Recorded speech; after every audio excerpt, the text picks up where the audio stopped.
একদিন বর্ষাকালে মেঘমুক্ত দ্বীপ্রহরে ঈষৎ তপ্ত সুকোমল বাতাস দিতেছিল। রৌদ্রে ভিজা ঘাস এবং গাছপালা হইতে এক প্রকার গন্ধ উত্থিত হইতেছিল।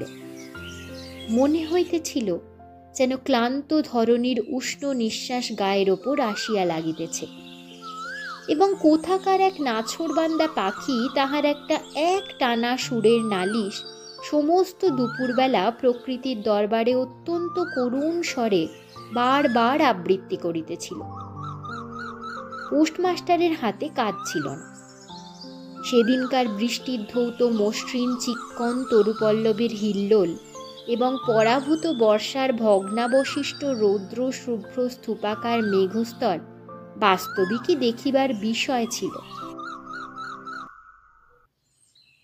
পোস্টমাস্টার তাহা দেখিতেছিলেন এবং ভাবিতেছিলেন, এই সময় কাছে একটি কেহ নিতান্ত আপনার লোক থাকিত, হৃদয়ের সহিত একান্ত সংলগ্ন একটি স্নেহপুত্তলী মানব মূর্তি।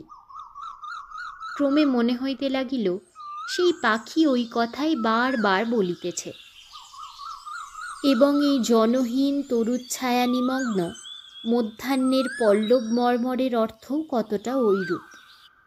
কেহ বিশ্বাস করে না এবং জানিতেও পায় না।